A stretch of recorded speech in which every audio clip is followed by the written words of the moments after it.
everyone. We now start our first session of day 1 for the Atal FTP program, Future Trends in Green Energy Technologies for Sustainable Development. This session will be chaired by Dr. V. Kripakaran, Associate Professor and Director, Center for Rural Energy, the Gandhigram Rural Institute, Tindukal, Tamil Nadu. Dr. V. Kripakaran has completed his bachelor's in mechanical engineering from Government College of Engineering, Salem. He has completed his master's and doctorate in energy engineering at National Institute of Technology, Trichy. He has awarded a project by the Department of Science and Technology, Government of India, under Young Scientist Scheme titled Gasification of Poultry Litter. He has developed energy-efficient wooden log stove and distributed 200 noon meal center of orchard block of Dindukal district in Tamil Nadu. For bridging the gap of skilled manpower requirement, with the support of Ministry of New and Renewable Energy Government of India, he trained around 620 students through Suryamitra Skill Development Program. For this session, Sir is here to boost our brains about biomass-based gaseous and solid fuel production technologies. Now, I invite Dr. Kripakaran to take over the session. We welcome you, sir. Okay. So, according to goal number 7, okay, as far as the SDG is concerned, okay, it is very clearly informed, ensure access to affordable, reliable, and sustainable and modern energy for all. Okay. So, SDG can state simply, okay, energy for all, but it is not. SDG's goal is not only for energy for all, it is the access to affordable, reliable, sustainable, and modern energy. So this is the goal we have to very thoroughly analyze so that we can go for the achievement of the sustainable development goal. Okay, go to the next slide. So why the energy become very important as far as the policy matters are concerned? Okay, if you look out, okay, the power cuts, okay, and load shedding. Even today we are facing the problem of load shedding. Today, I think if you see in North as well as other very frequent power cuts are there. North India, we see in Delhi, we are having very severe power cuts, as well as this coal-based power plants. They are telling the next few days only they have the availability of the coal because of the climatic reasons. So this is how the energy become very urgent matter, okay, as far as policy is concerned. Then the swelling of electricity bills. Okay, I think a common man may not understand what is swelling of electricity bills. Okay, if you look out, analyze the data regarding the electricity bills. Okay, as far as electricity bill for a domestic, maybe around 3.5 to 4 rupees based on the usage. But if you look out the energy price rise for few 15 years or 50 years data, you may understand every 5 years once the electricity bill will be doubled. Okay, so this is how the very important analysis on swelling of electricity bill. Another important thing is we have a strong fuel crisis. Okay, we don't have, I think, right, just now I told you we have a coal. Today we are very crisis of coal. Next.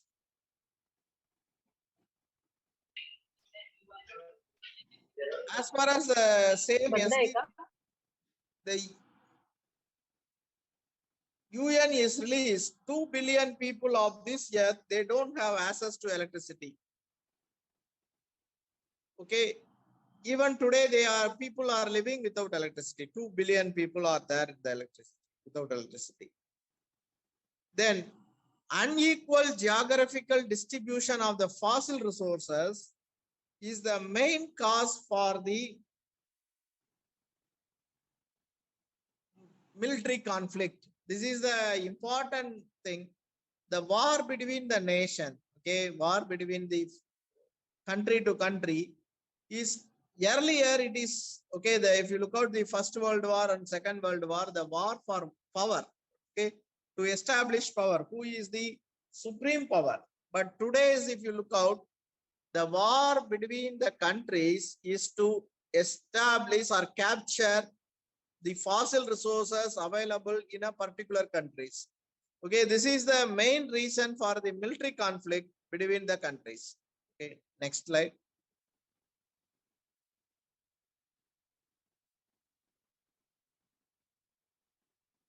This is how everyone should understand. Right now, what the electricity bill we are giving or we are paying is not inclusive of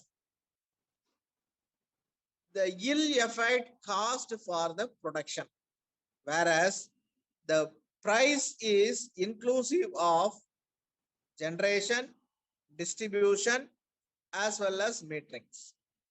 We never consider, for example, 1 unit of electricity we are producing, we are liberating carbon dioxide to the atmosphere, nitrous oxide to the atmosphere, sulfur oxide to the atmosphere. If I want to scrub this carbon dioxide, or you want to capture the carbon dioxide, or scrub the sulfur oxide, scrub the nitrous oxide, 1 unit of electricity what we are producing will be very much higher than what we are paying. Okay. Fortunately, we are not known about the impacts of the energy generation sources. Our fuel bill or electricity bill is based only on the power generation distribution cost. We are escaped, or we are greatly escaped on the impacts. Next. Next. Okay, I think this is the global price. Go to previous one. This is the global primary energy sources.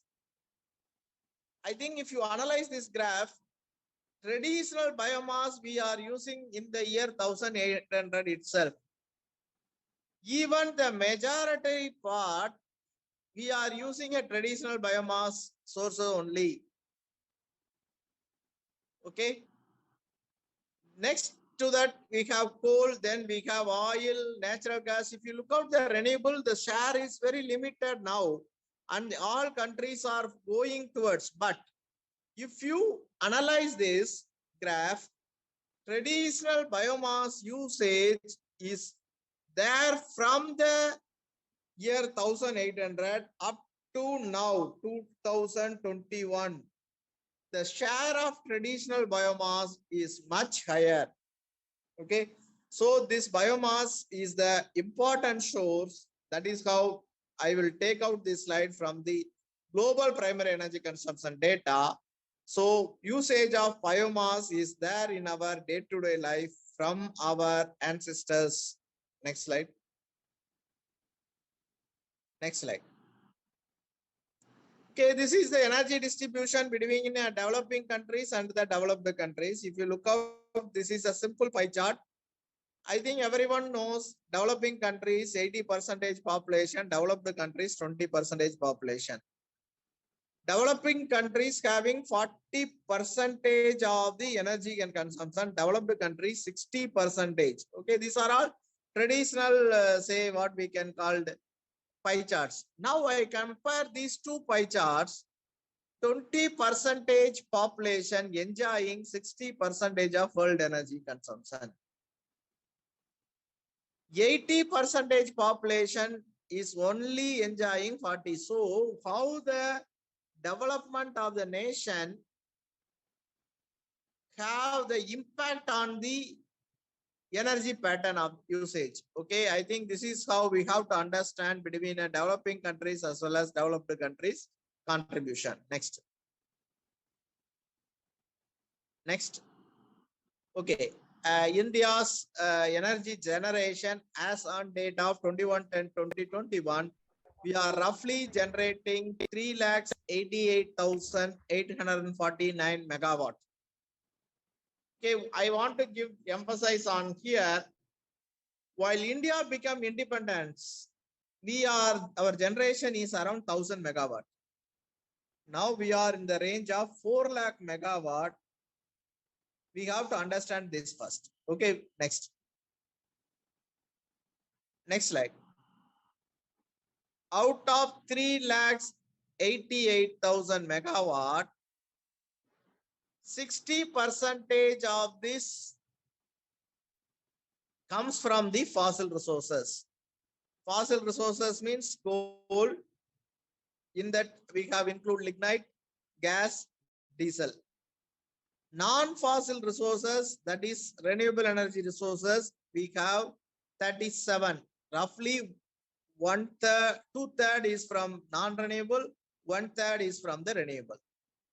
The share of nuclear is very limited. Okay, only 1.7%. Okay, go to the next slide. So that is how I want to say India's energy sector growth is consistent. Okay, if you see, you are growing. Okay, every year our growth is constant. Next. Then next, where is the problem? Okay, even if I analyze the data in 2009-10, we have a deficit of 12%. Peak deficit is 12.7%. Even though our sector is growing, we have a consistent deficit is there. In 2021, we are up to 2021, we have a deficit of 1.2%. That is how the power problem is there in everywhere. Next slide. So this is our sector-wise energy consumption. 31% goes to industry, 31% what we are producing is goes for agriculture. Remaining 31, it goes to our domestic, commercial, and other sectors. Okay, next. I want to give one emphasis here because we are going to talk on biomass or renewable. Why we have to go for this? We are using one term called per capita energy consumption. Okay, that means per person, what is the energy usage? In India, per capita energy usage as on the statistics of 2007, India's per capita energy consumption is 612 units. World average is 2,596 units. That means we have only 1/4 of the world average. So, as far as this statistics is concerned, India is a very good country which will consume less energy. People are very, very aware and they are consuming less. So, another hand or another dimension of this per capita energy consumption, we are not the contributor for the global warming. We are say consuming less, we are not contributor for the global warming because our consumption is less. Due to less consumption, our pollution generation is also less. Okay, this is our India's stand on Kyoto Protocol. Next slide. If you see the next slide, there is a slide says x-axis per capita energy consumption, y-axis per capita GDP. If you look out where is India, India is very, very critical situation. It is in the very, very below region. If you look out US, their per capita energy consumption is high. The same sign per capita GDP is also high. Compared to US and Japan, US per capita energy consumption is high or equal to Japan, whereas Japan, sorry, per capita GDP is equal, whereas Japan per capita energy consumption is lesser compared to US. So that for all energy efficiency, we will always looks for Japanese standard because they are very conscious on energy consumption. Next slide. So how we can go ahead? Okay, because India, we now understand what is our problem. We have to know how to set right our issues. There are two options. One is increase the supply or decrease the demand. That is, we can call it as supply side management. Another one is called demand side management. Okay. Next slide. If I go for supply side management, where is the resource for us? Because India has coal, is not having any coal, gas, oil in its hand. We are importing all these things. All our processes are less efficient processes. All our coal what we are having is having high as our calorific values are very low. The pollution created by us is very high. So this will lead to, next slide, our climate change or global warming. Next slide. First of all, we should understand what it is not a ozone hole problem. And it is not India's problem, or it is not a problem of Tamil Nadu, or it is problem of India. It is worldwide problem. Again, it is very not easy to solve. It is very difficult to solve because every nation to sort right this issue. Next slide. Who did this? Okay, who did the climate change and global warming? Next slide.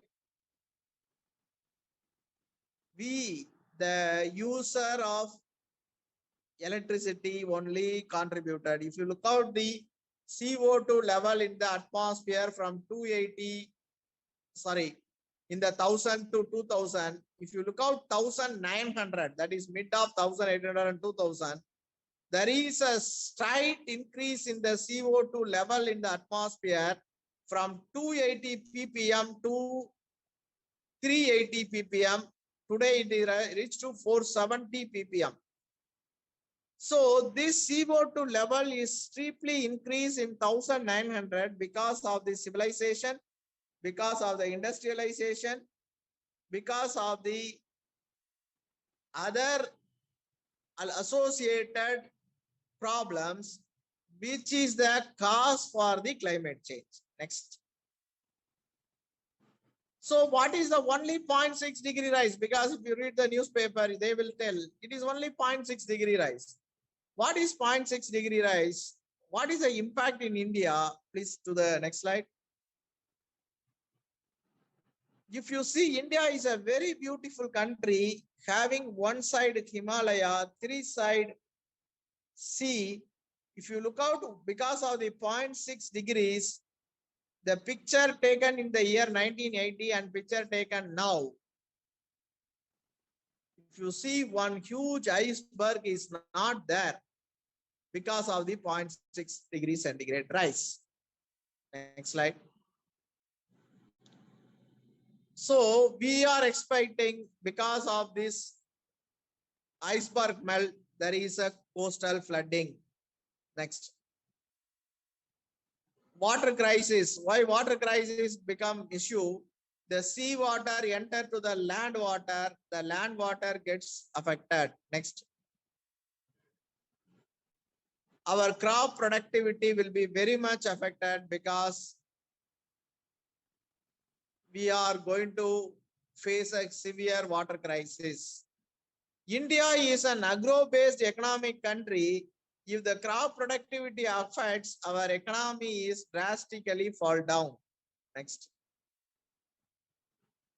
So we have any technology for this? We have now two options in our hand. One is we will adopt renewable energy sources, or we have to go for energy conservation technologies. First, we will go to renewable energy sources. Next slide. Everyone knows renewable means solar, wind, biotidal, geothermal, all these things. Next. So India's renewable energy growth, whether any growth is there in India, if you look out next slide. We set a target in 2022, 175 gigawatt. Government of India fixed the target in 2022. We are going to achieve 175 gigawatt from renewable. This is the target. Last 5 years before we are in fix the target. To achieve the target, last 3 years, the solar installed capacity rise to 370% of the existing capacity. Next.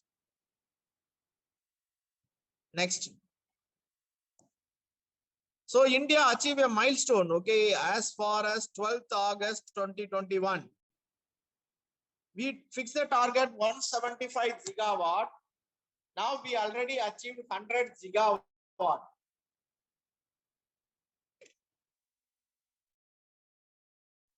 Balance is only 75 gigawatt. If we achieve 175 gigawatt, maximum we are expecting 4 lakh gigawatt is our production. In that, roughly 50% we are coming through renewable energy sources. That is the government of India target on it. Next. So my topic is on bio. Now I will move to the topic why we are going for bioenergy. Next. This biomass contributes 14% of the total energy supply worldwide. In India, we are estimating 1 lakh megawatt. That means, again, I am repeating, our generation is 4 lakh megawatt. Out of this 4 lakh megawatt, we are expecting 25% share for the biomass. Imagine 25% our requirement will come from biomass. Future will be on bioenergy field. Next. So what is biomass? Any ways you name, this is called biomass. Anything, any ways you can look out, we can take a biomass. That is how I want to take today next of my presentation. I took one particular biomass and what is the potential, what will be the outcome of it. Any waste, wood waste, crop waste, landfill gas, alcohol, cabbage, any waste you look out, this is called biomass. Next. This is the biomass. Okay, I want to give one emphasis. That means the biomass is the one source not only used for electricity production alone. That is what I have told is 1 lakh megawatt can be produced from the biomass. Apart from this 1 lakh megawatt, what we are estimated, we have other application of the biomass as a fuel. For example, this is the one application of bioresidue for cooking. The stove what we developed is energy efficient wooden log stove, which increases the efficiency of the stove to 36%, whereas conventional stove has only 10%. This stove is having a inclined grate system so that firing rate will be matched with the cooking rate, so that no excess smoke will be there. The children around the stove will not get polluted. So this stove what we developed, we are distributing to 100 noon mill center.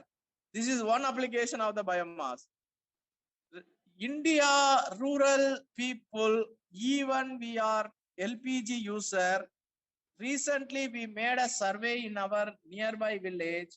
80% of the people, even today, they are used for traditional cook stove for the biomass cook stove for their cooking application.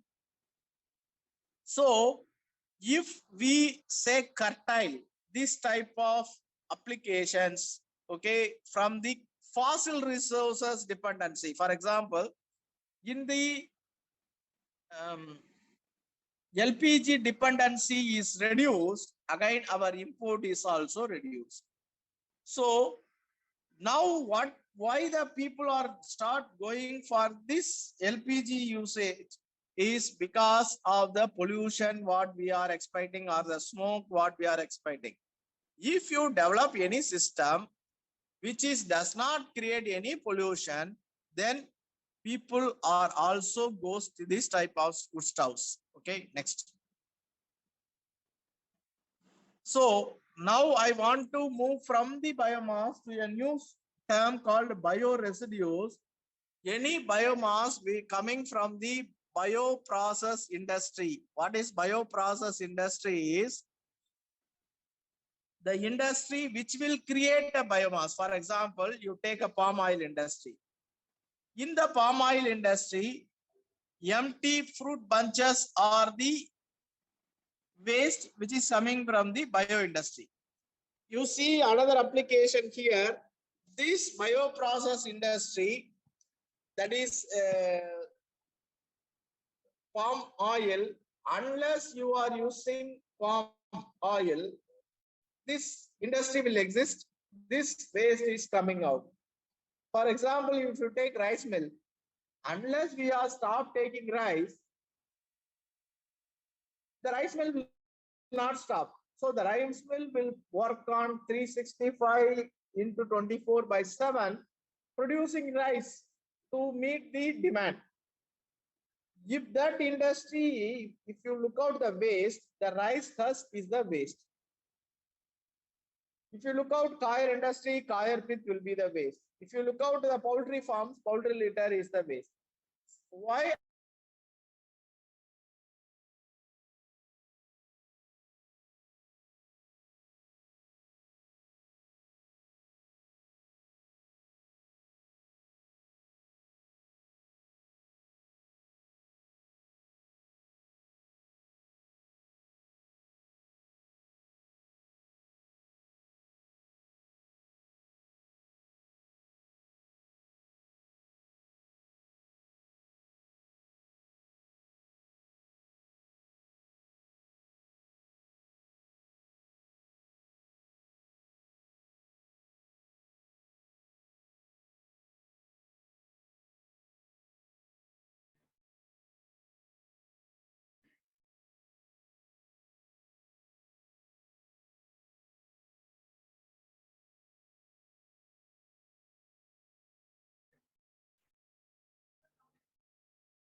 We are sorry for the inconvenience. The resource person will join in 5 minutes. Due to network issue, we have some problem.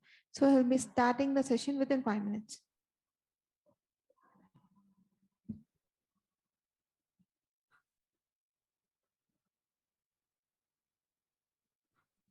Whether my voice is audible? Yes, sir. Now it is audible, sir. Okay, can I continue? Yes, sir. You can continue, sir. Okay, next slide.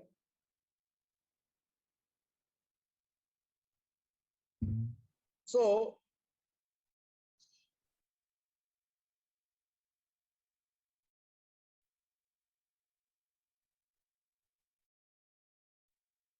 this is the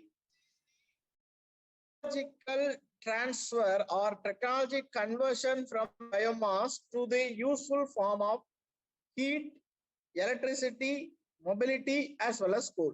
Okay, there are different routes. One is called co-firing. That means you fire the biomass, convert into energy. That is simply combustion. But what we are doing, existing coal-fired system, we are now moving to a biomass integrated coal-fired system. That is, we are not completely replace the biomass, we are partially replace the biomass. direct combustion, we 100% replace the biomass coal and we are using only biomass. Another one is called biochemical conversion. We are treating the biomass in the biological matter so that the waste will be converted into either compost, that is fertilizer, converted into biogas using biochemical conversion with the help of bacteria, anaerobic bacteria, or we can go for a fermentation process. That means you take any biomass, treat with open air, it becomes compost. If you treat any waste, put an anaerobic method, that is closed container, convert the biomass into biogas. The same way, you treat the biomass with the help of enzyme, you can produce fermented products.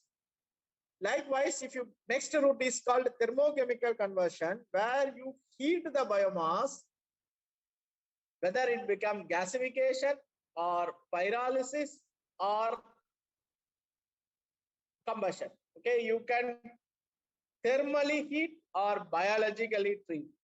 So which biomass I can go for thermal route, which biomass I can go for biological route based on the moisture content in the biomass. Okay, if the moisture content is more, then I can go for biochemical. If the moisture content is less, I can go for thermochemical. So now I think biochemical I am not going to touch now. I am going to concentrate on thermochemical, that is whether combustion or gasification or pyrolysis.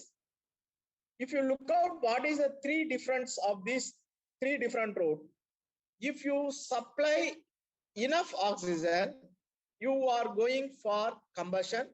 If you supply for firing substoichiometric air, it is called gasification. If you are not supplying any oxygen, it is called pyrolysis. Okay, so this is the technological route converting any solid fuel or biomass into end product of either gas, either electricity.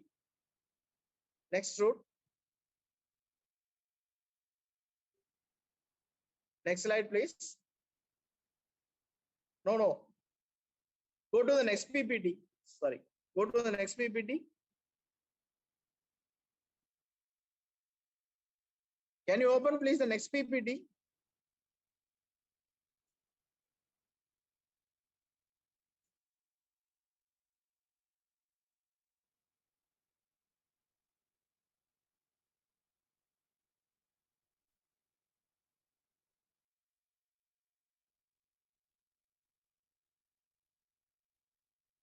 I have shared two PPTs.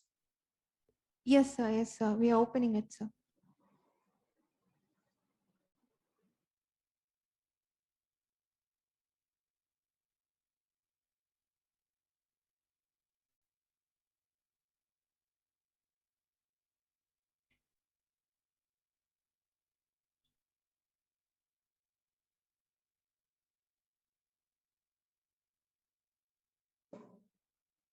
So now I will move to a gasification, because combustion, everyone knows, okay, it is nothing but a firing. In a gasification, which will convert a solid combustible matter into a gaseous product with a substoichiometric air. That gas, what we are called as producer gas, which is used for heat and power generation. Okay, next. So this producer gas consists mainly on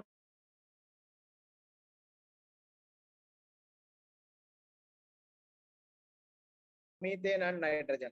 Okay, next. So whether this gasification is a new technology,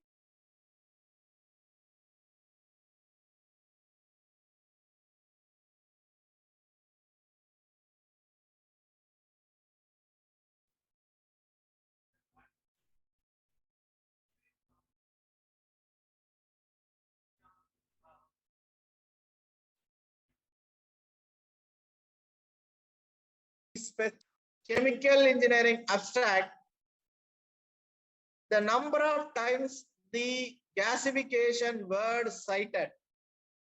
Okay. If you look out in the year 1900 to 1980, if you look out, more number of citation is there in the year 40s. And if you see 80s, that means more researchers are working on gasification in this particular time. Why? This is the time where energy crisis is there. Whenever there is an energy crisis, people start working on this area because everybody knows this is a very great field where you can able to sort out our energy crisis. Okay. So now it is the time of any researchers or the scholars or the faculty members to work on this area to sort our energy crisis problem. Next. So what is the difference between a combustion and a gasification and a pyrolysis? Okay. If you look out, I have told you equivalence ratio. If I am giving a equivalence ratio of air to fuel, carbon, because what is a combustion is 1 mole of carbon reacting with 1 mole of oxygen forming carbon dioxide. If I am giving 1 mole, it is called combustion. If I giving less than this, it is called gasification. If you look out 0.2 to 0.4 per stoichiometric air, it is called gasification. If I am not giving any air, it is called as pyrolysis. So you have to understand what is combustion, what is gasification, what is pyrolysis. Next. Next slide. So I think I have given a very brief difference between combustion and the gasification. I think the slides will be shared to you, so no issue, you can go through it. Next.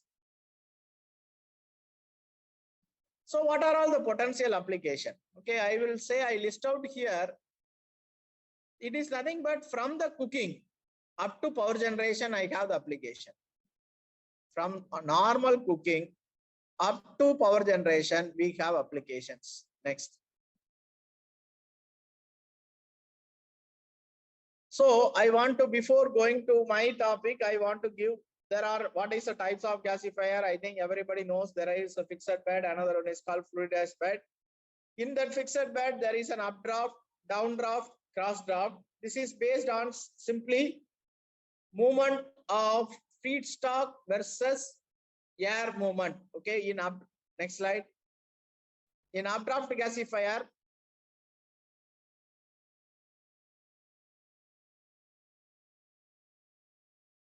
from the bottom to top, it is called updraft gasifier. Next.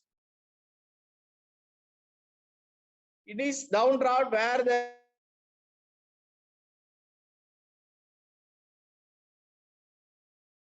issue is you are having more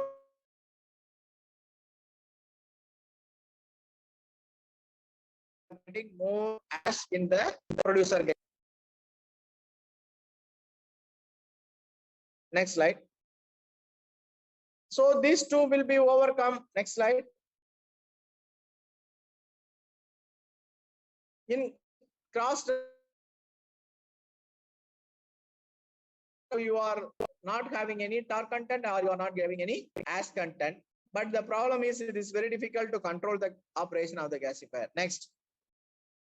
In a fluidized bed gasifier where you have a powdery biomass, what is powdery? Coir pith, coconuts, that is groundnut cell, rice husk. If it is there, this type of fluidization technique will be used and we can have a fluidized bed gasifier. Next.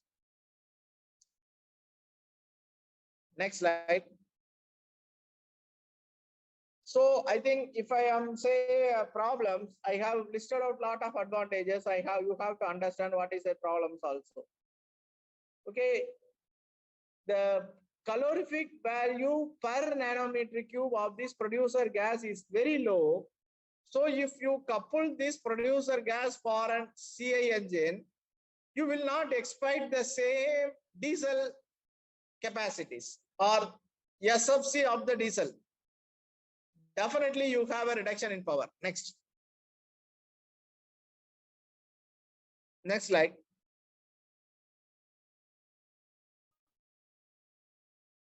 Next slide.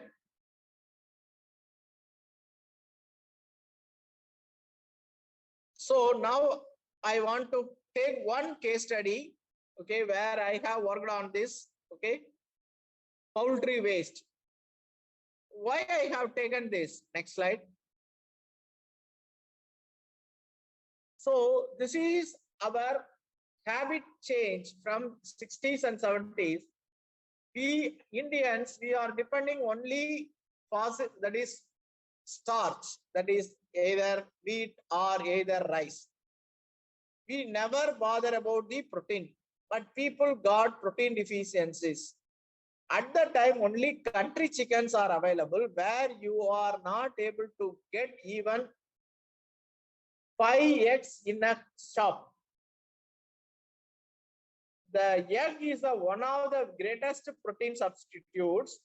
So the number of poultry farms are growing in the countries to supply eggs and meat.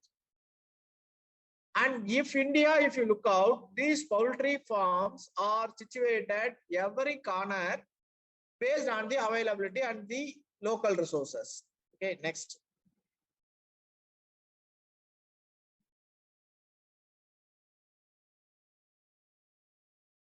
For example, if you take a Namakkal, which we are called as egg city in Tamil Nadu, Namakkal alone, we have a 40 million birds are there. Namakkal city and around alone, it is having 40 million. Understand, it is not only one farm, number of farms. Next. So what are all the waste from this industry? Because now I call this as an industry, not as a farm. Excreta, bedding material, waste pad, dead pad, broken eggs, and feathers. Again, I am not going to concentrate on this. I am concentrate only excreta and bedding material. This I called as poultry litter. Okay. What is excreta, which is coming from the bed? What is bedding material? Because the beds are not willing, not allowing to stand on a cement floor, they are putting either rice husk or groundnut shell so that the legs of these birds will be safeguarded. Next. Next slide. So how they are disposing the waste? Okay, if you look out, each bird per day excrete 50 grams. Now you may ask, sir, what is happening? Only 50 grams. Why we are talking? If you take a Namakkal, 40 million birds are there. 3,000 tons of waste is every day is generated in the Namakkal. Imagine, as a single bird, it is insignificant, but if you take a industry, for 3,000 tons waste is generated every day. If you are not treating this waste a proper method, you will be facing issue. Next.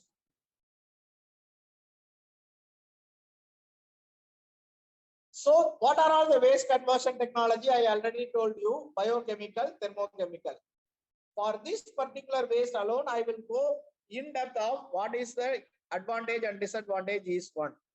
First, we will take next, composting. Next slide. Next. This particular waste or any waste, if you go for anaerobic digestion routes or biochemical conversion, we have to analyze what is the carbon to nitrogen ratio. This particular waste having very low carbon to nitrogen ratio. What it implies? Carbon content is less, nitrogen content is more. So this will have an issue on compost. Next slide. In 2000 itself,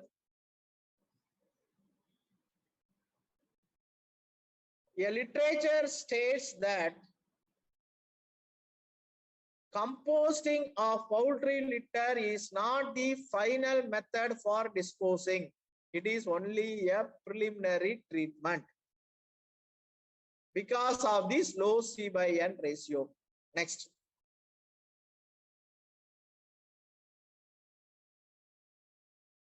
If I go for anaerobic digestion, converting this that is poultry waste into biogas. Next.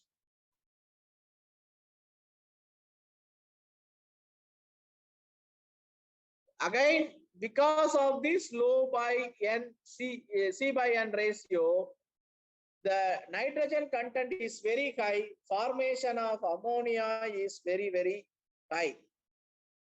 Once the ammonia gets formed, it will kill the bacteria and your digestion will be stopped.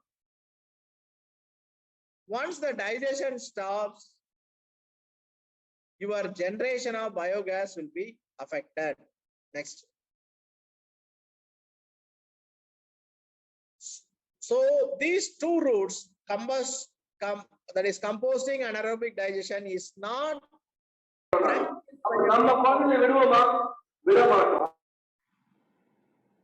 practically viable for this poultry waste. Next. So we will talk about combustion. Okay, today in the year 2021, we are talking on this, but in UK, there is a power plant in the year called 1992, I power station worked on 12.7 megawatt poultry litter based that is combustion power plant. Based on its success, they started in the year 93, another plant in 80, that is 1998. So they are successfully operated this type of power plant with the poultry waste as a fuel. Next. I think this is the layout of the plant. Next.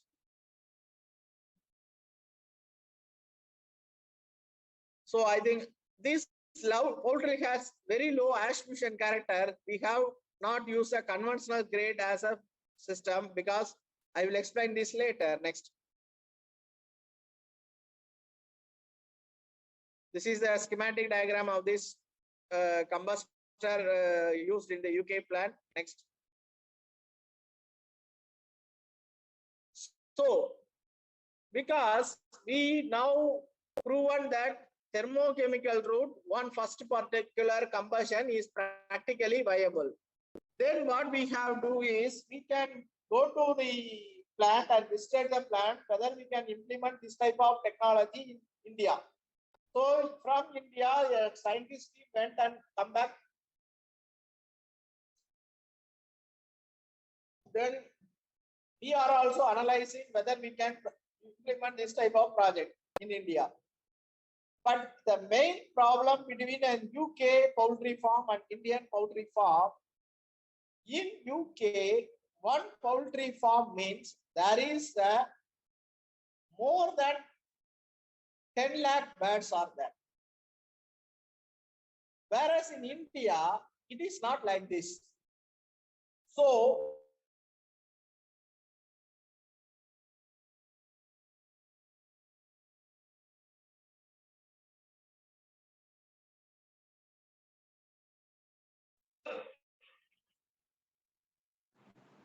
the combustion is economically viable at the larger capacity, not at the smaller capacity. Okay, so can we go for the gasification plant? Okay, so this gasification, I already told you, conversion of combustible matter into gaseous product. Next. So before I am going to this gasification route, what is the energy requirement for a BAT, poultry farm operation? Next. For heating, whether there is any requirement, even if you see a poultry farms, even in the morning also they have operated the lights because they want to have a warm environment inside the farm. so that the hatching period will be healthy. So a recent study says 37 to 49 gallons of LPG for 1000 bats. Roughly equivalent to it is 120 kilowatt thermal gasifier inside the system. So they need a heat. Next. They need electrical energy also, because for ventilation, lighting, for conveyor, for removal of it, all these things are now electrically operated. A typical farm requires 196 kilowatt for 1000 bats. Okay, next. So we made a statistical analysis in Namakkal district about 8 poultry farm, how many bats they are having, how they are disposing this way. All these places we found that no place more than 20,000, 30,000 bats are there. They are very small. Okay, we can say, even if I put this in UK, poultry farm is an industry. If you take a poultry farm in India, it is a micro enterprise.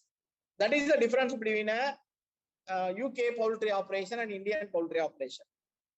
Then we analyze based on their statistics and the data we have, what is the per bed power requirement. We come to an average. Each bed requires 0.6 watts for its running. That is for its operation. One poultry requires 0.6 watts. Okay, next slide. So we analyze the characteristics of the poultry waste. Next. As usual, we did proximate analysis. Next. We did ultimate analysis. We found the calorific value 2276 kilocalories per kg. That means if I am giving this number, you may not understand, that is, you may not appreciate. If you look out Indian coal average calorific value, 3000 kilocalories. That is, every poultry farm is a coal mine, because it is almost having the same calorific value of the coal, Indian coal. Next. This is the ash composition. Okay, if you look out, ash has very good fertilizer values. It has silica, it is calcium, it is alumina, it is ferrous, phosphorus, magnesium, sulfates. Next. So ash fusion characteristics, if you look out this ash fusion, it is around 1100, whereas if you coal ash fusion, if you take, it is roughly around 3000 degrees centigrade. Next. So I will go to the input-output analysis of the bag. From the statistics we made, each bag, they are giving 80 grams per day as a grinds. From output of the bag, each bag gives eggs and 30 grams per day, excreta 50 grams and 50% moisture. For our analysis, we took 40 million bats are there in Namakkal district alone. Okay, next. Calorific value of the poultry litter on dry basis, we estimated in the lab, it is 2276 kilocalories per kg. At 50% moisture, if I am looking, it is off 1138 kilocalories per kg. Converting into joules per second, it is 2.9 joules per second. Sorry, 2.76 joules per second. Conversion, 33% of conversion efficiency. I am taking, it is 0.91 watts. That is, from its excreta, each bed give 1 watt roughly electricity. That means from now onwards, whenever you are seeing any poultry, You should not see a poultry which will give egg. This poultry will give 1 watt electricity also. In addition, its egg, it will produce 1 watt. Okay, next.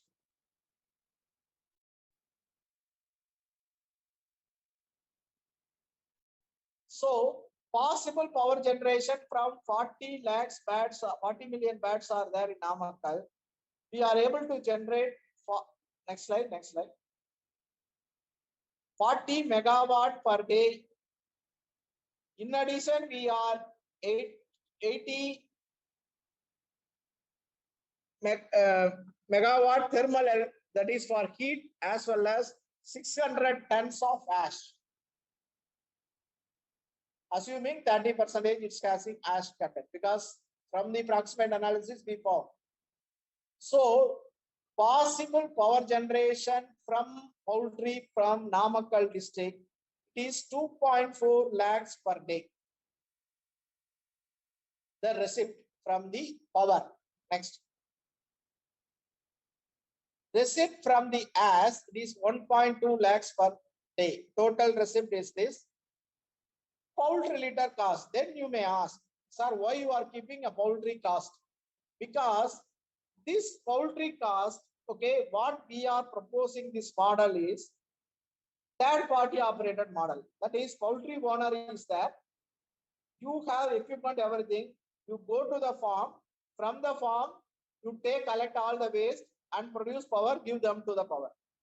So in that case, they are not willing to give free poultry litter because you are asking money for your electricity. So I included the poultry litter cost, the plant cost.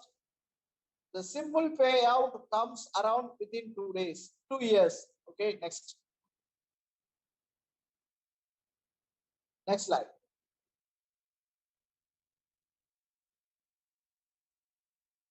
Next slide.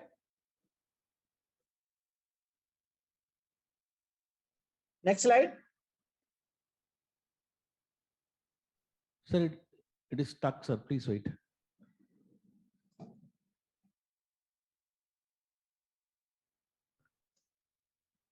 Actually, we are able to move here. I don't know.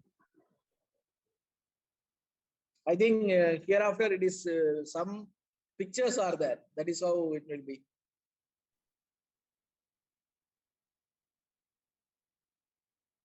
I think it is taking time to upload, sir. Yeah. Because I merged so many pictures into a single slide.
Otherwise, can you close and open? It will be. Yeah, we are doing that, sir. We are doing that.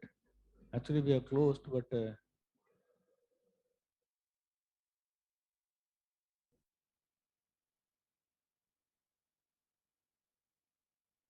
just a minute.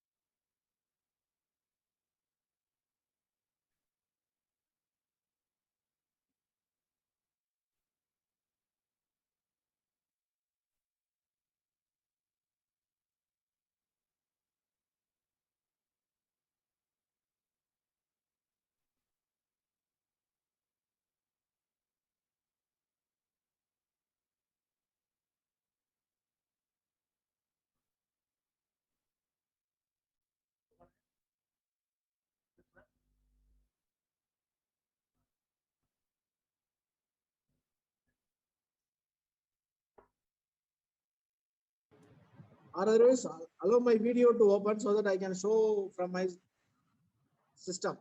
So just a minute, sir. We are working on it. The small hitch in the internet connection. It's ready almost. Just a minute.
Sir?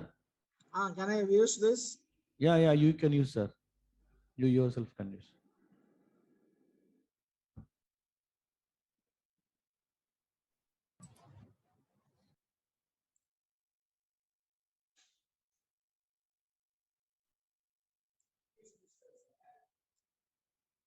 Okay, can my screen is visible?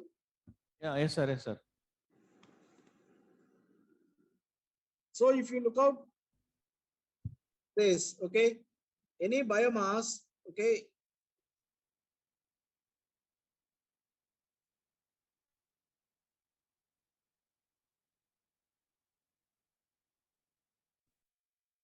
so anything, if you need a carbon neutral, okay, if you look out here, this poultry waste will goes to the fuel, this produce electricity, the flue gas which goes to the biomass, this biomass will be cultivated and it is eaten by bat. This as is goes as a fertilizer. So this carbon neutral will be initiated if I am going for this. Okay. So then I will go for prototype modeling. Okay, this is the prototype I have developed. Okay. So we have consistently monitor carbon monoxide, carbon dioxide percentage. This is the carbon monoxide, carbon dioxide percentage. So then we designed a gasifier. Okay, this is for 100 kilowatt thermal. Okay, I think if you see the chart, this is the hopper where I can feed the biomass. This is the flow chamber, like a screw conveyor. That fuel, that is the poultry waste, will comes to the combustion chamber, where it will be gasified and the producer gas will collected here. So what is the thing is, I am not fluidizing it, but I am making the system as a fluidized, because top and bottom I will connect a common shaft. That shaft will act as a screw conveyor here. So this is my design stages. I think I have from, this is how it is not opening. I collected each and every stage. I collected the pictures and I put this. This is the final gasifier setup. Okay, copper, flow chamber, gasification chamber, ash pit. So this is the burning stage. You see the smokes is there. Okay, so then this gas is start burning. So this is the feeding place. This is the gas outlet place. So now you can visibly see, okay, how the flames are there. Okay, so any conventional fuel, it is also the poultry waste also burning. So we took an economics. Okay, this is our economics. Okay, then we have analyzed our power plant cost and operating cost. If you look out the plant load factor, up to plant load factor of 0.6 and above, your economics will be there. Okay, that is how the thing. So I think this time, so I want to stick on my timing. So for 8,000 operation, the plant load factor of 0.6 and above, I will get an economics. So this is the main objective of this. Waste can be converted into a wealth and as a fuel. So if you start working on this type of area, 1 lakh megawatt from biomass is not far away from us.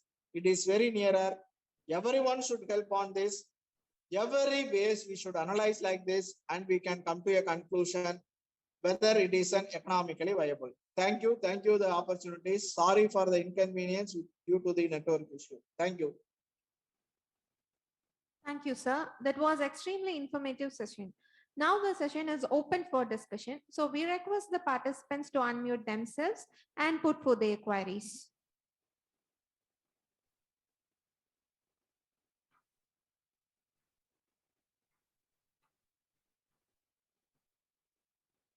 We request the participants to unmute themselves and put forth their queries, please.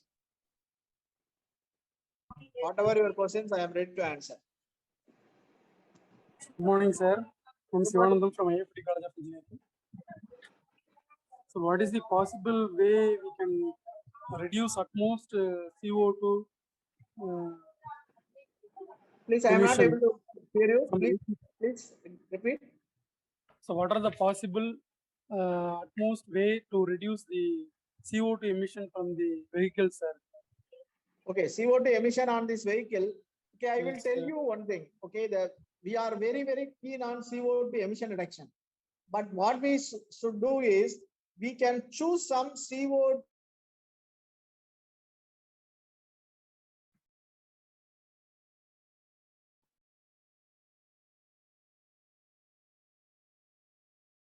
sources. If you go for this type of neutral fuels, then it is very easy. For example, if you say, I am using diesel, I want to reduce my CO2 level. There is a lot of technology, scrubbing, CO2 absorption or microalgae growth. I think today I have seen one more lecture here. All these techniques are available, but can we go some fuels which is a environmental neutral or CO2 neutral? For example, Jatropha and Pungav. Okay, but we started very, very anxiety, but we stopped that research very abruptly. So I think the researchers should do, if you do that area, definitely we can achieve CO2 emission reduction in vehicles.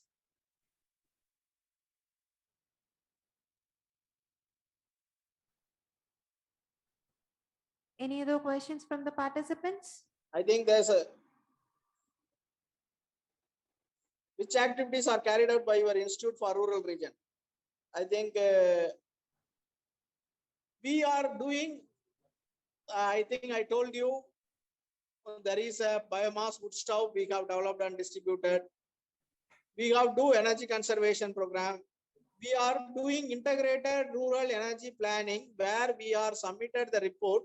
We took 3 model villages in our vicinity of our university, convert these villages as a modern energy village. I think if you come in 2022, we can show in that all these 3 villages,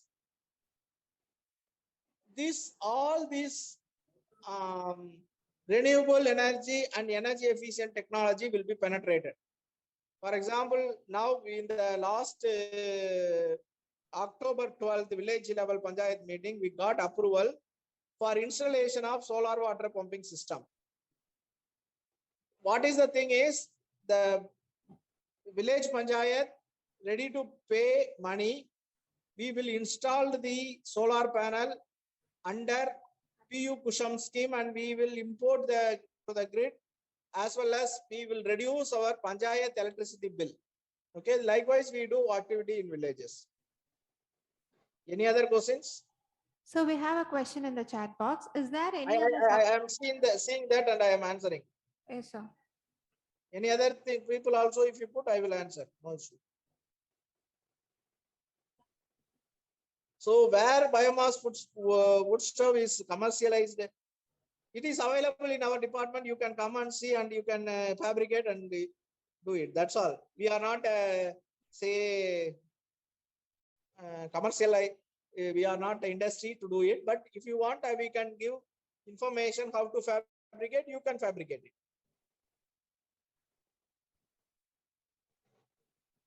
So that is how I have given all my PPTs. So if anybody wants to work on this, you can start working from my stop point and you can proceed further. Sir, is there any other substrate option instead of poultry feed for this?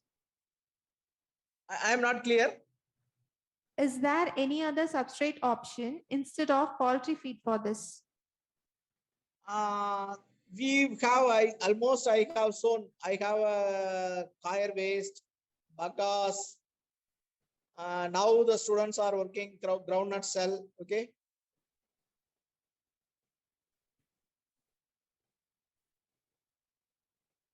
Any other questions from the participants?